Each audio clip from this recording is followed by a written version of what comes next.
നമസ്കാരം, മലയാളി വാർത്തയിലേക്ക് സ്വാഗതം. ചൈനയെ ചവിട്ടി പുറത്താക്കി ഇന്ത്യക്ക് കൈകൊടുത്ത് ശ്രീലങ്ക. 20.9 കോടി ഡോളറിന് ചൈന നിർമ്മിച്ച അന്താരാഷ്ട്ര വിമാനത്താവളത്തിന്റെ നടത്തിപ്പ് ചുമതല ഇന്ത്യൻ റഷ്യൻ കമ്പനികൾക്ക് കൈമാറാൻ തീരുമാനിച്ച് ശ്രീലങ്ക. കഴിഞ്ഞ ദിവസം ചേർന്ന ക്യാബിനറ്റ് യോഗത്തിലാണ് ഈ പ്രഖ്യാപനം. ഹമ്പൻതോടയിലുള്ള മട്ടല രാജപക്സ അന്താരാഷ്ട്ര വിമാനത്താവളത്തിന്റെ നടത്തിപ്പ് ഇന്ത്യയുടെ ശൗര്യ എയറോനോട്ടിക്സ് പ്രൈവറ്റ് ലിമിറ്റഡ്, റഷ്യയുടെ എയറോപോർട്ട് ഓഫ് റീജൻസ് മാനേജ്മെന്റ് കമ്പനി എന്നിവയ്ക്ക് 30 വർഷത്തേക്കാണ് നൽകുന്നത്. എത്ര തുകയ്ക്കാണ് കരാറെന്ന് ശ്രീലങ്ക വ്യക്തമാക്കിയിട്ടില്ല. സാമ്പത്തിക പ്രതിസന്ധിയിലും വിദേശ കടത്തിലും വഴുതി വീണ ശ്രീലങ്ക വിമാനത്താവളങ്ങളെ അടക്കം ലാഭകരമാക്കാനുള്ള ശ്രമത്തിലാണ്. കൊളംബോയിലെ ഭണ്ഡാരനായകെ രത്മനാല വിമാനത്താവളങ്ങൾ ഏറ്റെടുക്കുന്നത് സംബന്ധിച്ച് ഇന്ത്യയുടെ അദാനി ഗ്രൂപ്പുമായി ചർച്ച ചെയ്തുവെന്ന് ശ്രീലങ്ക നേരത്തെ അറിയിച്ചിരുന്നു. അദാനി ഗ്രൂപ്പ് ഇതിൽ പ്രതികരിച്ചിട്ടില്ല. അതേസമയം കൊളംബോ തുറമുഖത്ത് അദാനി പോർട്സ് നിർമ്മിക്കുന്ന കണ്ടെയ്നർ ടെർമിനലിന് $553 മില്യൺ സഹായം നൽകുമെന്ന് US അറിയിച്ചിട്ടുണ്ട്. ഇതിനിടെ ഇന്ത്യൻ കമ്പനിയായ ITC കൊളംബോയിൽ നിർമ്മിച്ച ഹോട്ടൽ ശ്രീലങ്കൻ പ്രസിഡന്റ് റെനിൽ വിക്രംസിംഗെ ഉദ്ഘാടനം ചെയ്തു. 4200 ഏക്കറിലുള്ള ITC രത്നദീപ ശ്രീലങ്കയിലെ ഏറ്റവും വലിയ ഹോട്ടലാണ്. ITC ഇന്ത്യക്ക് പുറത്ത് നിർമ്മിച്ച ആദ്യ ഹോട്ടലാണിത്. രാജ്യത്ത് ആദ്യ സ്കൈ ബ്രിഡ്ജും ഹോട്ടലിനോട് ചേർന്നുണ്ട്. ഡൽഹിയിലെ മൗര്യ, ചെന്നൈയിലെ ഗ്രാൻഡ് ചോള അടക്കം ആഡംബര ഹോട്ടലുകളിലൂടെ പ്രശസ്തമായ ITC ഇന്ത്യയിലെ ഏറ്റവും വലിയ 5ാമത്തെ ഹോട്ടൽ ശൃംഖലയാണ്. മട്ടല വിമാനത്താവളം അടക്കം അടിസ്ഥാന സൗകര്യ വികസനങ്ങൾക്ക് $420 കോടി ചൈന ശ്രീലങ്കയ്ക്ക് കടം കൊടുത്തത്.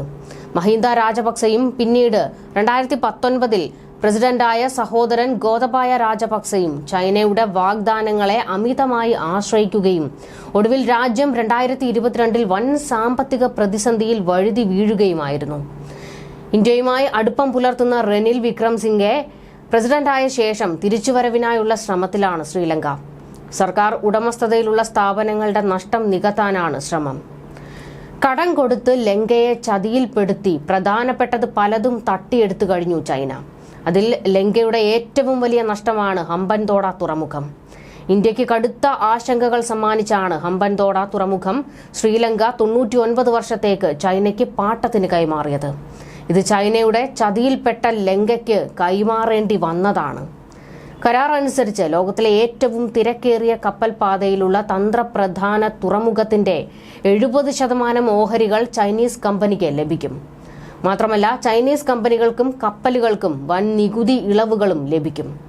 കൊളംബോയ്ക്ക് ശേഷം ശ്രീലങ്കയിലെ ഏറ്റവും വലിയ 2ാമത്തെ തുറമുഖമായി ഹമ്പൻതോട മാറുമ്പോൾ ഇന്ത്യയിലെ തുറമുഖങ്ങൾക്ക് വൻ ഭീഷണിയാകും. മാത്രമല്ല, ഇന്ത്യൻ മഹാസമുദ്രത്തെ അഭിമുഖീകരിക്കുന്ന തുറമുഖത്തെ ചൈനയുടെ സ്വാധീനം ഇന്ത്യയുടെ പ്രതിരോധ വകുപ്പിനും തലവേദനയുണ്ടാക്കും. ശ്രീലങ്കയുടെ തെക്കൻ തീരത്തെ ആഴക്കടൽ തുറമുഖം ചൈനയുടെ നാവികസേനാ താവളമായി ഉപയോഗിക്കുമെന്നത് സംബന്ധിച്ച വിവാദം കത്തിപ്പടർന്നതോടെ കരാർ ഒപ്പുവയ്ക്കുന്നത് മാസങ്ങളോളം തടസ്സപ്പെട്ടിരുന്നു. ഇന്ത്യയും USഉം ഇക്കാര്യത്തിൽ ആശങ്ക അറിയിക്കുകയും ചെയ്തിരുന്നു. അതേസമയം അന്യരാജ്യങ്ങളുടെ പ്രതിരോധ താവളങ്ങൾക്ക് ഹമ്പൻതോട തുറമുഖം വിട്ടുകൊടുക്കില്ല എന്നാണ് ശ്രീലങ്കയുടെ നിലപാട്. ഇക്കാര്യം അവർ ഇന്ത്യയെ അറിയിക്കുകയും ചെയ്തിരുന്നു.